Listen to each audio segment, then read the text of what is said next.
네, 이번 시간은 한 주 동안 기술과 경제를 뜨겁게 달군 뉴스들을 선별해 쉽고 빠르게 전해드리는 테크노믹스 시간입니다. 오늘도 임나연 아나운서와 함께합니다. 안녕하세요. 안녕하세요. 네, 오늘은 어떤 소식 준비해 주셨나요? 네, 오늘도 소식 하나 가져왔습니다. 오늘은요, 바로 AI 반도체의 다음 격전지를 소개해드리겠습니다. 메모리와 그리고 인터커넥트 기술에 대해서 이야기해 볼 텐데요. 이제는 연산력이 아니라 데이터를 얼마나 빠르게 쉽게 옮기느냐가 중요해졌습니다. 이 경쟁력에 대해서 말씀드리겠습니다. 네, 그럼 본격적으로 시작해 보도록 하겠습니다. 첫 번째 챕터죠. 이번 주 가장 주목받은 뉴스입니다. 어떤 변화들이 있었나요?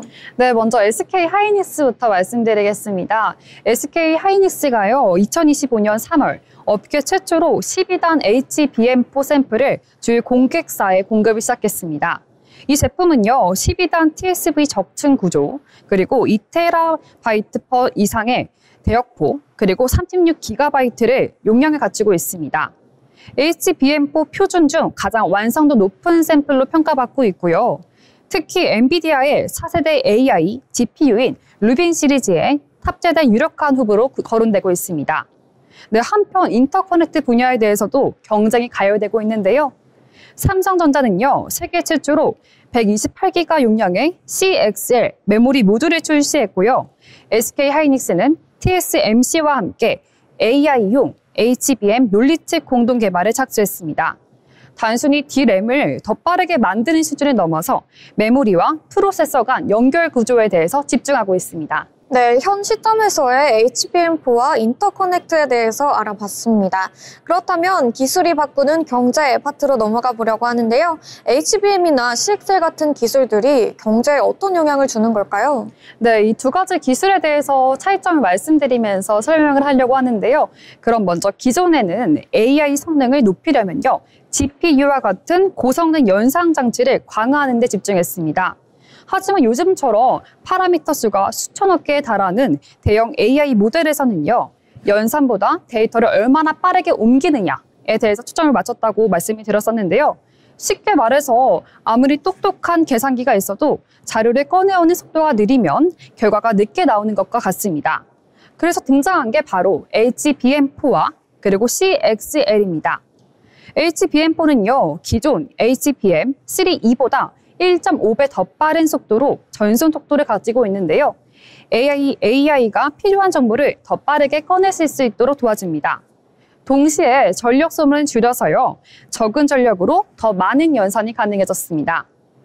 네, 그리고 CXL도 말씀드리겠는데요. CXL은요, 한 단계 더 나아가서 CPU, GPU, NPU 등 다양한 칩들이 하나의 메모리를 공유하는 이런 기술인데요.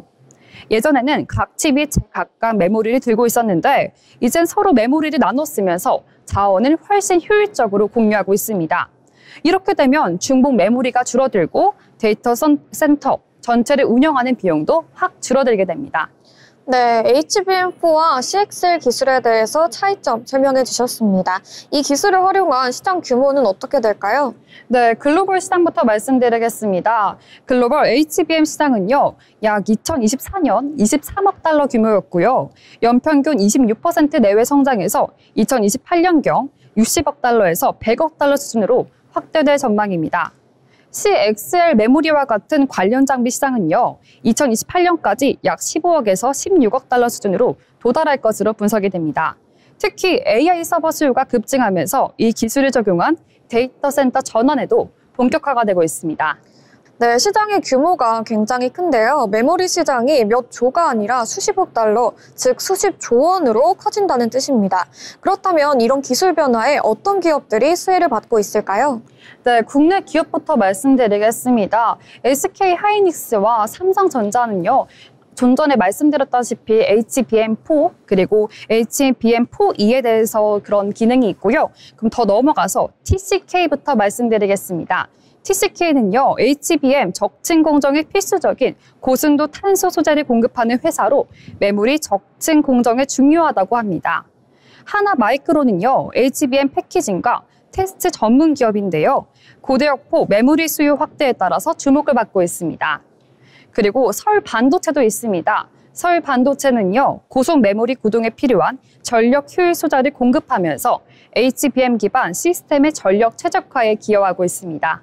네, 수혜를 받는 국내 기업들 정리해 주셨습니다. 이어서 그럼 해외에는 어떤 기업들이 수혜를 받고 있을까요? 네, 해외 기업도 두 가지 준비해왔습니다. 그럼 첫 번째 기업부터 말씀해 드릴 텐데요. 바로 램 리서치입니다. 램 리서치는요, TSV 등 3D 적층 공정용 장비에서 세계 시장 점유율 1위를 가지고 있는데요. 45%를 차지하고 있습니다. HBM 제조 핵심 장비를 공급하고 있다고 볼 수 있겠고요. 실리코 모션도 있습니다. 실리코 모션은요, 인터페이스 컨트롤러를 설계하는 반도체 팹립스 기업으로 인터커넥트와 그리고 메모리 전송 최적화 분야에서 기술력을 주목받고 있습니다. 네, 국내와 해외 기업들 모두 치열한 것 같습니다. 네, 그렇다면 이쯤에서 헷갈릴 수 있는 용어들을 정리해 보려고 하는데요. 오늘의 핵심 용어 쉽게 설명하기 코너입니다. 오늘은 어떤 용어를 알아보면 좋을까요? 네, 오늘의 용어도 두 가지 가져왔습니다. 그럼 첫 번째 용어부터 말씀드릴 텐데요. TSV입니다. TSV는요, 반도체 칩을 수직으로 관통하는 미세한 구멍을 만들어서요, 각 칩 간 데이터를 초고속으로 주고받을 수 있도록 하는 기술입니다. HBM과 같은 3D 고적층 메모리는 이 TSV 기술 없이는 만들 수가 없고요. 요즘 HBM4에서는 12단 적층까지 가능해졌는데 바로 이 TSV의 정밀도 덕분입니다. 두 번째 용어까지 말씀드릴 텐데요. 두 번째 용어는 메모리 패키징입니다. 단순히 메모리를 만들고 끝나는 게 아니라 열 방출, 데이터 전송 효율, 그리고 신호 손실을 줄이기 위해서 정밀한 적층과 연결이 필수적입니다. HBM은요, 여러 개의 D램과 그리고 논리칩을 쌓아서 하나의 패키지로 만들어가기 때문에 고난도 패키징 기술이 요구가 됩니다. 이 시장에서 하나 마이크론과 같은 국내 업체들도 활약을 하고 있습니다. 네, TSV 메모리 패키징 조금은 어렵게 느껴질 수 있는 단어들 하나하나 천천히 설명해 주셨습니다. 이야기를 듣고 보니 우리가 흔히 보는 작은 칩 하나에 정말 많은 기술이 들어가는 것 같네요. 네, 그렇다면 흥미로운 기술과 경제 이야기 오늘 이렇게 살펴봤습니다. 그럼 마지막으로 정리를 한번 해볼까요? 네, AI 반도체 시장은요, 반도체 시장은 지금은 하나의 칩에 대한 성능이 아니라요, 메모리부터 연결, 패키징까지 전체 시스템을 누가 통합하고 지배하느냐가 중요해졌습니다. 메모리 기업은요, 플랫폼 기업으로, 그리고 장비 업체는 전략 공급망으로 확대되고 있습니다. 네, 이제 반도체는 단순한 부품을 넘어서서 산업 구조 전체를 설계하는 플랫폼이 되고 있습니다. 누가 더 빠르고 효율적으로 연결하느냐보다 누가 그 연결 구조 자체를 통제하느냐가 중요해진 시대가 되겠습니다. 네, 테크노믹스는 이렇게 기술과 산업을 재편하고 기업의 운명을 바꾸는 순간들을 계속해서 전해드리도록 하겠습니다. 지금까지 임나연 아나운서와 함께한 테크노믹스 시간이었습니다.